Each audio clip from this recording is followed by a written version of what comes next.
absolute truth. Tattvavid. Tattvavid is also known as the spiritual master because he knows the truth, he can impart the truth, therefore he must be Tattvavid also. So, Janati Tattvata. Tattvata means a truth.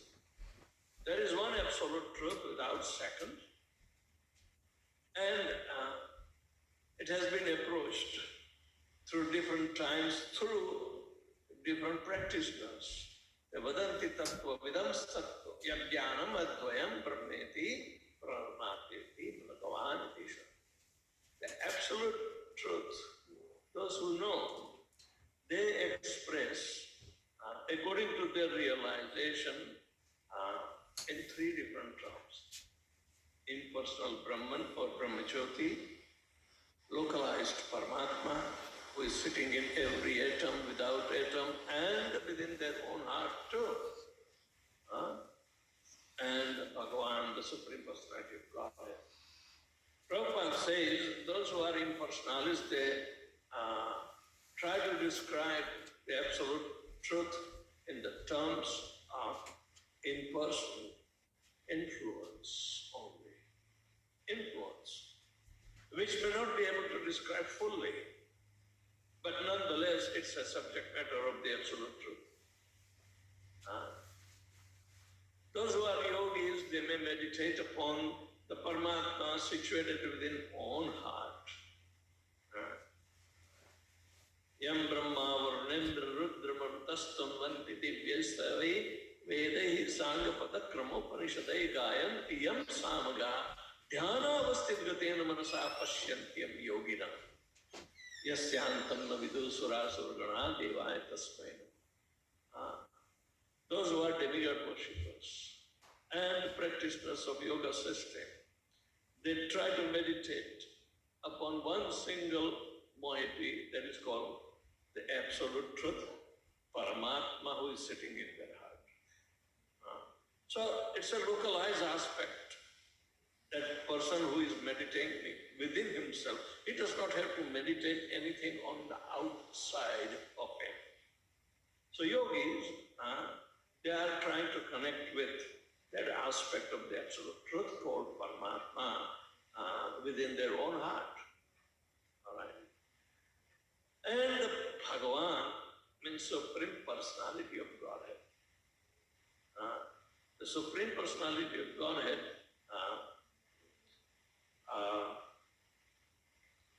is also a single moiety, but he expands in men. And all the expansions are meant to reach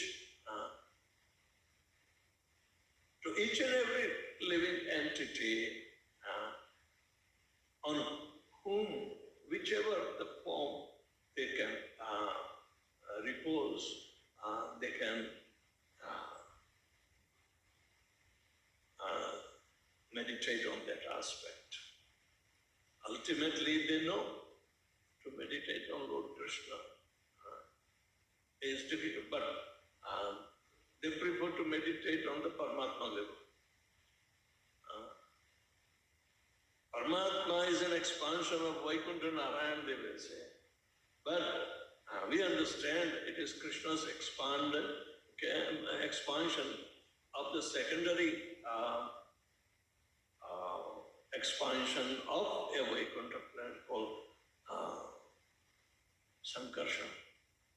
But secondary expansion of one of the Vaikuntha is called Maha.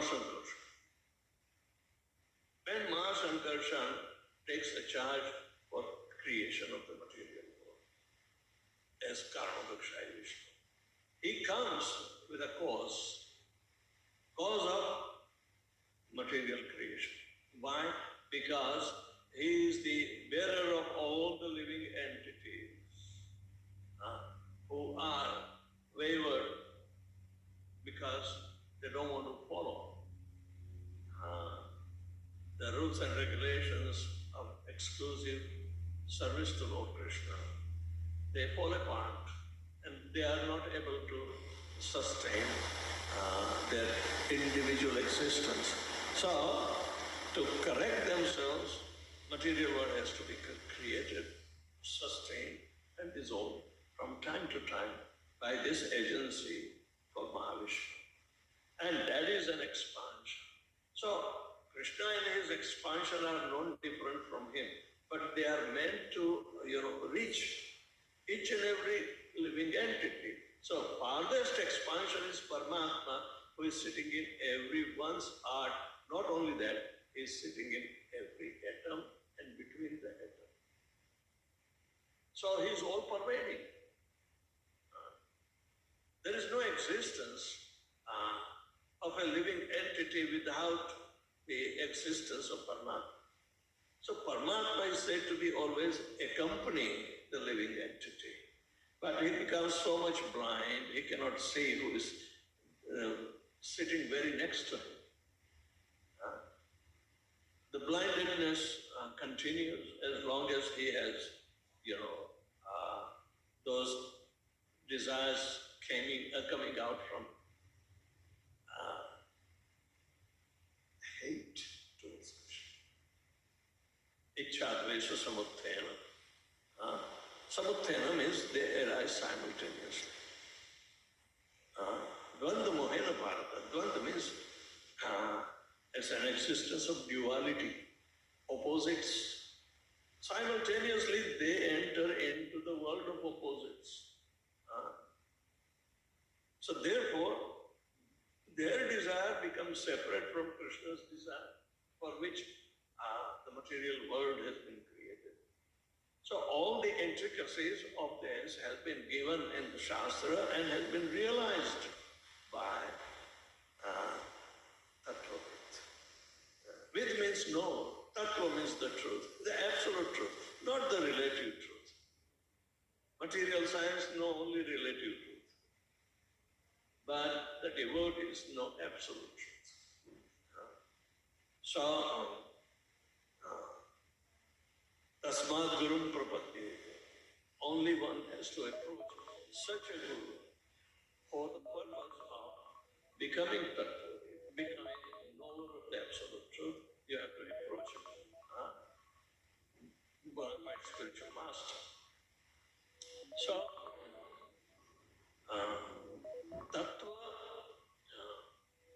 is not something hanging in the sky like a pie that you can pluck up. No, it is all pervading. But how to recognize that tattva? It requires meditation or a process of purification and all this integrity for executing the codes of religion. All the instructions have been coming down from time to time through the personalities like Vishnu Pitama and establishing the truth. So,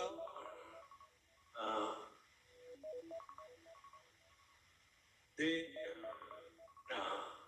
subject matter of absolute truth, but yet people have to perform through purificatory processes which are done in the material phase. All the purificatory processes, they have to be done in material phase. Because material nature composed of three modes, at least it is bringing us to the mode of goodness where it becomes conducive to execute the duties of meditating on the absolute. That's how Brahma is teaching us. Maya yasya jagadanya satani sute traigunya tad vishaya veda vitayamana sattvaavalambi parasattvam vishuddha sattvam govindamadi vishuddhamapayana. Brahma himself is composed of mode of passion. So any passionate person can cultivate the passion to know the Supreme Person. That is not difficult, but the discipline which has been given by Brahma, by his own dint of realization, Vishnu Pitama, also falls in the similar category because he knows the truth. Because Brahma ordained him. Brahma ordained him to become a Vasu, as we have discussed before. Brahma has created all the Vasus as the demigods. And he becomes the leader to instruct.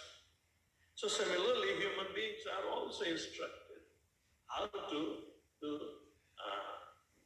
understand the absolute truth, but you have to situate in subtle mode, at least subtle mode, and meditate on the inner aspect of subtle modes of Satchidanand. You have to enter into mode of Parasattva. Parasattva, para means superior than Sattva. And that existence is performed by our activities which are said to be transcendental. The transcendental nature takes us to Parasattva.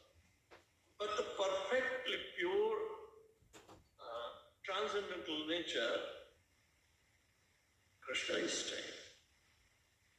So there is a difference between Parasattva and Vishuddha Sattva. Krishna never leaves Vishuddha Sattva position.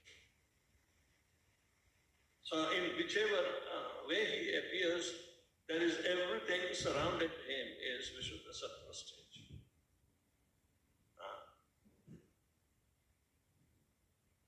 Many of us caught up in the mire of material nature, we do not come up to even more of goodness. What to speak of Parasattva? We have to rise above the mode of goodness. Or what we say, intensify devotional service that can put us on the rank of Parasattva. Because everything in understanding Parasattva is transcendental beyond the effect of the mode of goodness also. So there, who can help? The histories, the characters of such a benevolent personalities were what you call perfectly situated in trance, oblivious of the three modes of material nature. So Bhishma Pitama cannot talk otherwise if he is not situated.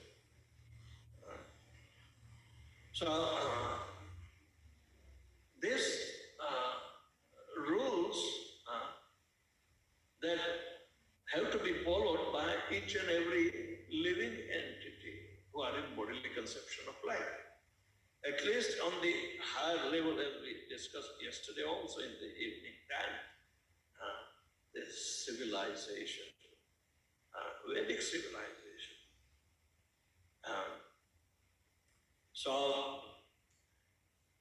And then it has to be corroborated by historical evidences. Historical evidences. The first one, the establishment of the absolute truth. It's not an abstract discussion, but it is supported by historical events and the personalities who were following. So, the history becomes witness. History repeats itself. Just like when we say, in Kali Yuga there is only one way to become purified, and that is chanting Hare Krishna Maha Mantra. Because it is written that for the age of Kali, every age of Kali, and Kali Yuga is not coming for the first time, it is being repeated 1,000 times in a 12-hour of Brahma. At the same time is passed in ignorance during the inundation that happens in the evening of Brahma. And another 12 hours will be passed totally in ignorance. So when Brahma wakes up, again, he has to remember what he has done before, the inundation. Inundation affects him too. But he is reminded of tapa.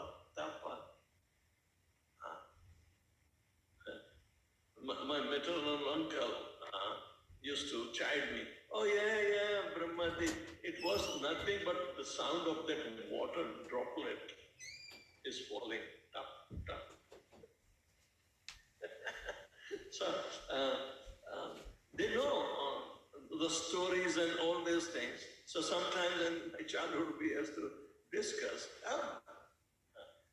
When I was reading and argue, and he says, no, it was the sound vibration of the water droplet. Whatever it is, Brahma did. Tapasya, meditating on himself again to purify his existence so he can fulfill the desire of Lord Krishna in creation.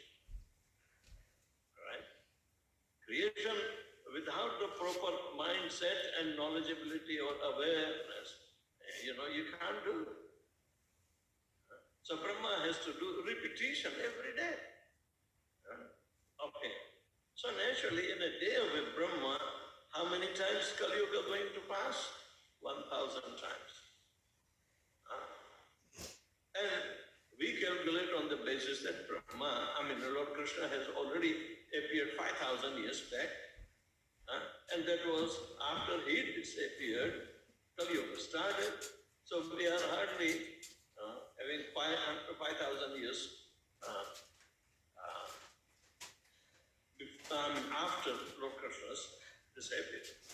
And in Yajurved, Kali Santani Upanishad describes that for Kali Yuga, chanting the holy name of Hare Ram, Ram Ram, Hare Krishna, Krishna Krishna, Hare is the only means for salvation. Iti Shodasakam Nam Kali Kalpashanashanam Natara Paratara Upaya Sarva Vedeshu Drashyate. There is no other. So what does it mean? In every Kali Yuga, this Hare Krishna Maha Mantra was available for the salvation. But this is special. Why? Because not only Krishna came just 5,000 years back as a historical record done in Mahabharata, but at the same time Chaitanya Mahaprabhu came. And he did topsy-turvy. No, Bhagavatam says, Kirtanad Eva Krishna. Eva means only the holy name of Lord Krishna. Means the Supreme Personality of God. Mukta Sangam Paramrita. Person will become completely purified and transcend to the spiritual world, not otherwise. That Hare Krishna Maha, that has been so much potent. The Chaitanya Mahaprabhu, who is nobody else other than Radha Krishna, combined, and he came to help, especially this particular age of Kali, which is said to be very nasty, but we think we are okay. Sitting in the corner of Vancouver, we do not hear any bomb blast or anything, yeah?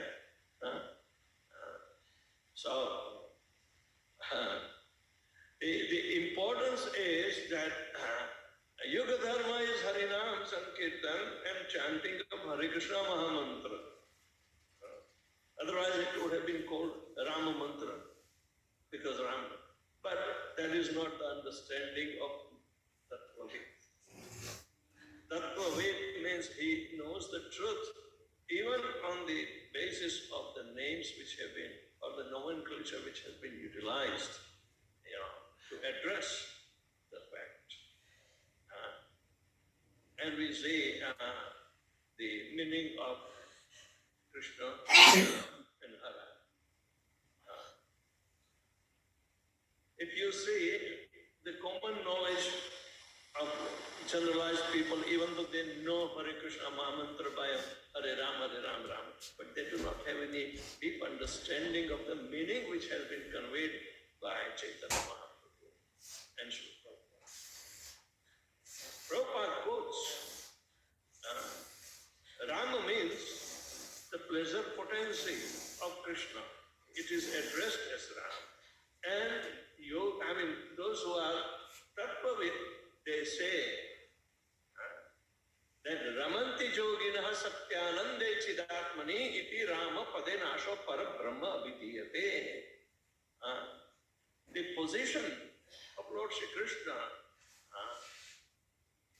is composed of all attractive and all blissful element. All blissful element is called Rama. If they are, fighting, no, it is for Ramachandra. Then, where in the whole episode of 14 years did Lord Rama give pleasure to anybody? But they do not know this definition. So when Prabhupada gives the understanding with the reference to the historical fact and the references by the previous acharyas, Rama is connected with Radharani.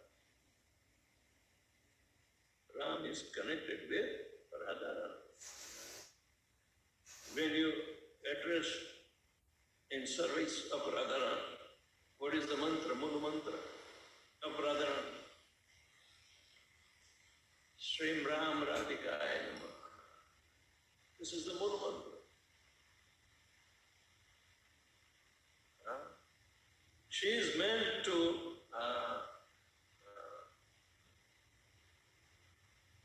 attract Lord Krishna by her service for the pleasure. She is the pleasure potency. Right? Therefore, Krishna Leela is more relishable with proper understanding and a transcendental mindset.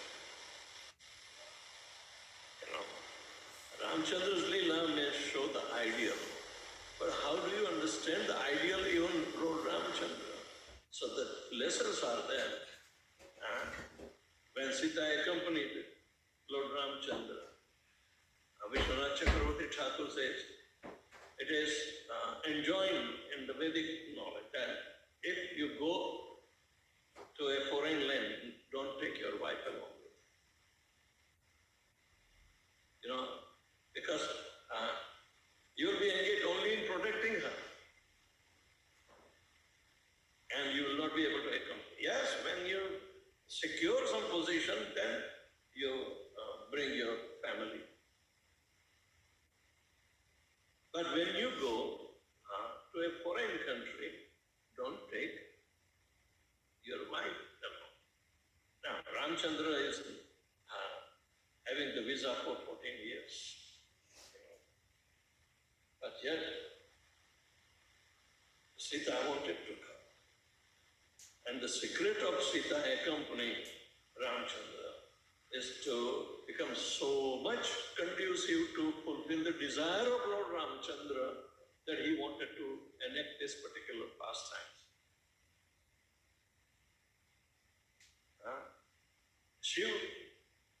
This entity, the Hladini potency, can never be separated from Krishna or the Supreme Personality of Godhead. So in the case of Ramchandra, the Hladini potency, even though cannot be separated, and she was never separated, but the enactment of separation is there. And Ramchandra also, as if he is so much affected by loss of his wife that Ravan abducted her, he was roaming around, crying for her. Oh, Sita, where are you? And Lakshman also joined him. Right? So, where is the esoteric truth? And there Vishwanath Chakravarti Thakur explains in the ninth canto of this particular episode the Supreme Lord has swabhava. Yasya prema vasyatsa swabhava is telling. That Ramchandra is so much absorbed in the love of Sita that separation is not bearable because of prema vatsya. He is controlled by the love, and yet he has to exhibit that she has been abducted. She can never be abducted. She is such a potency that it says that if she would have raised her eyebrow, she would have burnt Ravan to ashes. But it was Maya Sita. Real Sita never leaves. So, these are the intricate things that we have to learn and satisfy. Chaitanya Mahaprabhu, when he toured the South India, specifically to find, is there any pure devotee around? And he comes back to Jagannath Puri and says, I didn't find any pure devotee. So, what is his definition for pure devotee? Some are mixed devotees. Even Ramanujacharya Sampradaya, there are only few who are trying to touch this esoteric subject. Chaitanya Mahaprabhu found some explanations and he brought along with. He was returning from South India, at Peruvambar in near Adikeshav temple, he found Brahmasita. Right? So they gave him a copy and he brought with him and handed over to Swarup Damodar. But along with that, he was also given a manuscript that says that this is Maya Sita, that Raman could abduct it. So Chaitanya Mahaprabhu liked this explanation very much. So he embedded this understanding because historical reference and the treatise which is done by the esoteric sadhus and practitioners, tattvavit, they can satisfy your inquiry. Otherwise, even today in North India, they do not understand Ramayana. They think it's ideal for human being, but it is too difficult. And Tulsidas wrote Ramcharitmanas, but he confesses that I have written this Ramcharitmanas for my personal satisfaction. But I have included references from other scriptures also. So it's not pure translation of Valmiki in Lokul. And Prabhupada quotes this. In very early times, when he was in London, he gave a class, on the Sanskrit verse that in the form of the prayer, beginning, that he uses the word called Swanta Sukhaya. I have written this particular treatise or characterization of Lord Rama for my personal satisfaction. Swanta Sukhaya, my personal happiness. Now, somebody's personal happiness cannot be your personal happiness. Your realization may be there. So, such contention of some commonality that is applicable to everyone, how is it possible? How is it possible? then whatever you have in your mindset to understand Krishna, the Supreme Personality of Godhead, you may have a different attitude and attraction towards it. So you want to relish a little different vow than the others. And that can be accommodated only in Krishna Lila, not Ramchandra Lila. Only servitorship, the exclusive servitorship of Hanuman, Lakshman, Sita is to be understood. Vibhishan is also there. But exclusive service and not only own reverence, but also in serving the cause of the Supreme, without any anticipation. So Bhakti Tattva is there, but it will not describe the higher taste of relationships. One can be related as a servant, fine, that's up to them. In Vaikuntha, which is supposed to be lower situated than Ayodhya, the transcendental nature, so their awe and reverence is there, but no servitorship in Vaikuntha. In Ayodhya, there is servitorship, and awe and reverence is also there. But in Goloka Vrindavan, all of it is available.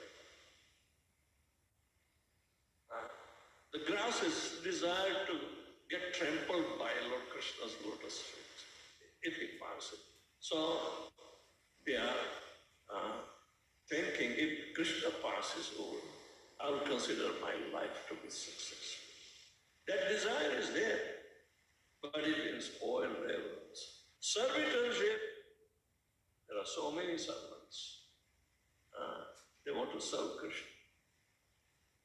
Then fraternity is there. In the mood of friendship, then Vatsalya. And the sense of paternal attraction. And ultimately, the Madhurya, conjugal love. And our Shastrakar says, Rupa Goswami, that these rasas have to be developed in gradation. You can transfer your servitorship into friendship. It is possible. And even within the friendship, if you have come across certain incidents that Krishna is tired, so all the Gopa, they also say, oh yeah, Krishna wants to rest. So let me sit down so Krishna can put his head on my lap. The mood. So different rasas are available. So this is not only esoteric truth, but it is also to be practically observed and available to develop the higher and higher taste. So like that, you can transfer from paternal to paternal and from paternal to conjugal. There is no abuse or no shame there. Rupa Goswami describes this.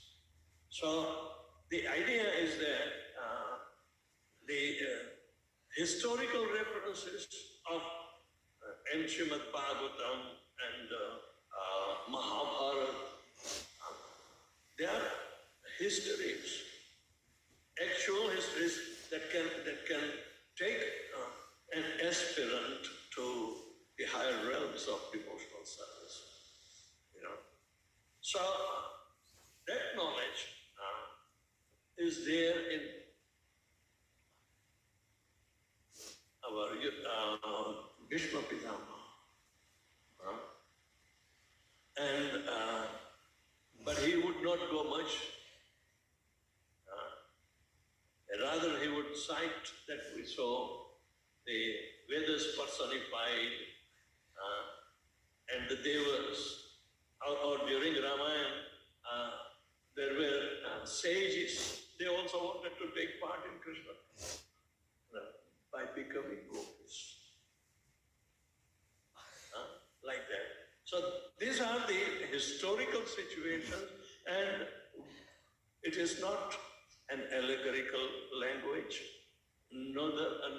but it is to be with an open realization subjects. Subjects of open realization. Because historical background is there, appropriate examples will be given there. So how it is said to be a fantasy or can be scarred like, it is too much for us to understand. If you say chant Hare Krishna, that's good enough. But chanting is going to develop you to more and more higher status of spiritual understanding. So, itihaseshu varnayamasa. We have to give this historical reference in order to prove the point. And that what exactly dying Vishnu Pitama does with full composure. Then he can put his attention reposed only on Lord Sri Krishna, who is standing in front of him as a four-handed Vishnu. Krishna fulfills the desires of everyone because he is the ultimate of all absolute truth.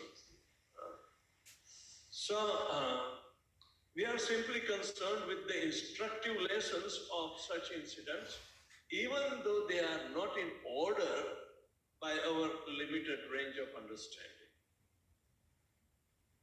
You can pick up from any Shastra, the related references are there, and you can quote. Because this is an eternal science, it does not restrict by time limit. Rather, it is a recorded history, so you can utilize before, after. But just to prove the point, this is the nature of the transcendental subject matter. Transcendental subject matter does not have a beginning or the end. Material situation has a beginning and end. But the transcendental subject matter does not have a beginning nor end. So, Vishnudev describes such narrations before Maharaj Yudhishthira and replied to his different questions. So, we can stop here. Anybody has any question or need any clarification?